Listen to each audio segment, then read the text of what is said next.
Short version. Ah. Nice. Oh. What?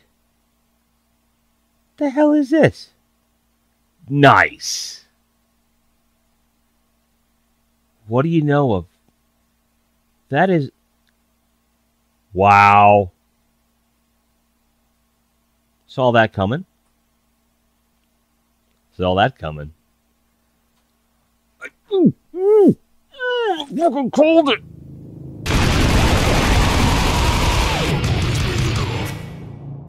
Sony more or less hit it out of the ballpark on this one. There are certainly a lot of things that were left unsaid. There are some things that I would like to have seen, but in a nutshell, the word to describe this is unexpected. A lot of what was shown I thought would be there. However, they kept giving you what you expected to see, have been wanting to see, and then hit you with a lot of other things or exceeded those expectations pretty much throughout the conference.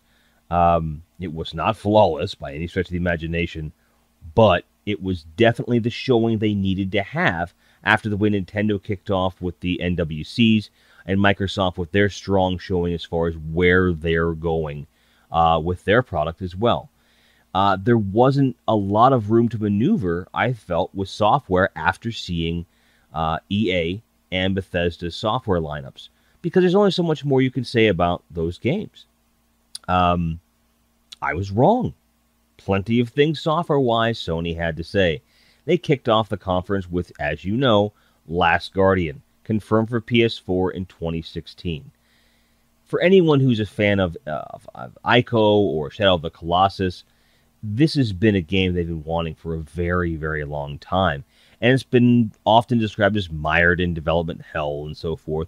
So it was really cool to see that open the show, which is amazing. Will I play it? Almost definitely. Is it high on my list? No, because it's just not my type of game usually, but I will have fun with it without a doubt. For me, this is more about being happy for the fans of that franchise. Speaking of, Final Fantasy VII Remake. People are freaking out, and they should be. I'm not a Final Fantasy guy, but I know enough Final Fantasy fans to know that this is a huge deal. And after last year's troll, it's about fucking time. So, good on you, Sony. You made it happen. The whole PlayStation Experience thing with the PC port, I think the idea behind it was that there was some rumored leaks of the remake that they were set to announce this year, and they wanted to throw us off the trail, if I had to venture a guess. Or it was going to be like a feature or some shit. At any rate, I think it was well played, but it also lost some points. But it also raised the bar. Whatever. Final Fantasy. If you're a fan, you're in good shape. The new IP from Guerrilla Games, which is basically Turok versus Lost Planet. You know, it's really interesting to me. I'll play it for sure. It looks really good. My questions become, how much is this co-op? Is it wide open world? What are we looking at here? It was a very basic reveal. It got me very interested, and I can't wait to see more from Guerrilla on that front. Vita got a snippet of about this long, which arguably it's more or less going to be indie games and cross-platform stuff, and that's kind of what I expect from Vita now. So I would have liked to have seen more time dedicated to it, but there was so much stuff going on, it does not surprise me that it didn't get more coverage. What did surprise me was that Morpheus got so little of a mention.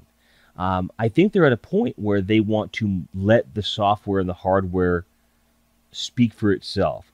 What Andrew House and Sony announced last night was that they've got some developers doing full-fledged games like Eve, and along with some of the experiences that they had, they're developing into full games. And there's a new IP, I forget the name of it, but it's a first-person shooter that's kind of like Unreal. Very cool. So essentially, there's more to be said about Morpheus, and I figured Sony was saying, we have more to show you, we're just not ready yet. I would argue that they're still ahead of the game in the consumer market when it comes to virtual reality.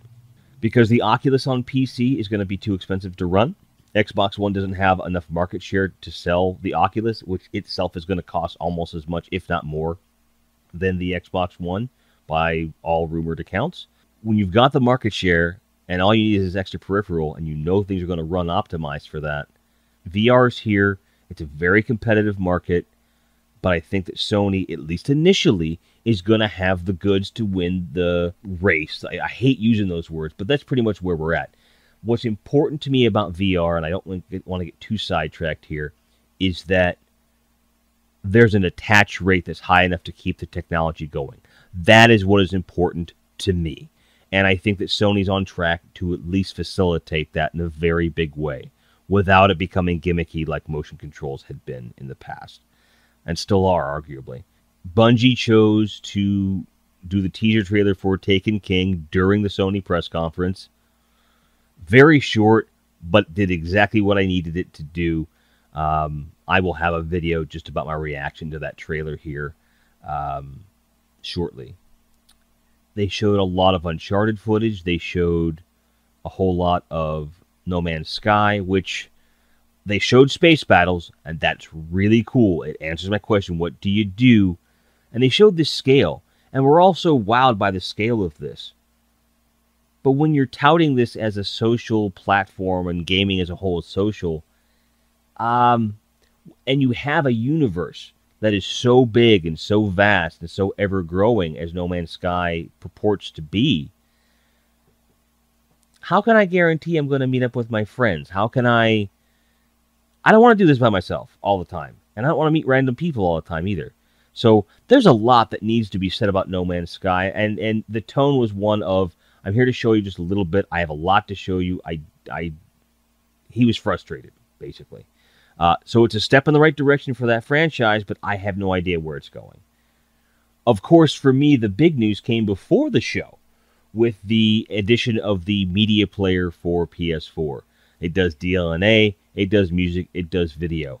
I can tell you that depending upon the efficiency of your media server, it works very, very well. I watched a video right away. Worked great.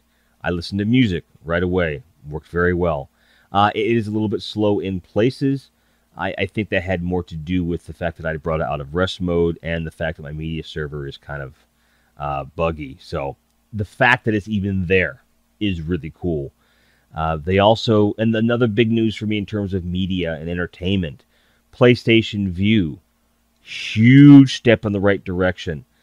They announced 3 new cities on the West Coast, effective immediately. And also, then this is the thing I really dug, was that now you're able to buy channels a la carte, meaning you can buy only the channels you want. And even if they're $5 a channel per month, if you only want 3 channels, even 4 channels, you're saving over the package bundles that they're offering, which aren't going to appeal to everybody. They're really going after cable in a big, bad way. And I sincerely hope that they get that last holdout in ABC Disney, which would effectively, that'd be it. Because I could watch Agents of S.H.I.E.L.D. and everything else I want to watch, and I'd be happy. I wouldn't need Hulu anymore. Arguably, I wouldn't need Netflix anymore. So it's getting there. Although conspicuously, PlayStation Now was not mentioned, nor was any degree of the backwards compatibility. I think that they probably had it in the conference, just some kind of mention, but in light of, Microsoft's backwards compatibility reveal, which is 20 games, I think. It's not a reveal. It's like, hey, we're almost done with the thing. I think Sony didn't want to acknowledge the struggle, if you will. They may have something else up their sleeve. I don't know. I don't claim to know. We'll see. But I think it's a cool idea. I still think PlayStation Now is a great idea. I just think the pricing model still is a bit much. Overall, great showing from Sony. And definitely at least on par with everything else out there. There was no vibe of, oh, we've got to play catch up with these other conferences. They had a lot of cool stuff up their sleeve. Things like Shenmue 3 Kickstarter announcement, which is already funded. I'll get Last Guardian, Final Fantasy VII Remake, which is real and looks great, as we said. They showed Destiny and Call of Duty Black Ops 3, which looks really good. I'm not a Call of Duty guy, and I want to play it. They're going with all guns blazing. They're playing the game that Microsoft played last generation, but in a much more, in my opinion, respectful way, in that a lot of DLC and exclusives are going to be on PlayStation first and will eventually make their way to Microsoft. The verbiage they use is very akin to, we're going to get it first, everyone's going to get it, but we'll get it first. Whereas Microsoft tries to tease you with, it's going to come Xbox One. And then you got to have the guy from Fallout say, oh, well, everyone's going to get it. It's just a matter of time. So Sony's saying up front, being very honest about everything. And again, they're out to make money just as much as Microsoft is, but the tone just speaks to me as a consumer more. I know I'm being marketed to, but they're doing a damn good job. So what do you guys think? Tell me below. Did Sony kill it? Is Sony good enough? Were you disappointed? What do you think about the games that were announced? Tell me below. Thanks for watching. If you're new to the channel, click that subscribe button down below. I love to have conversations with people like you. Click the like button or the dislike button. I enjoy the feedback.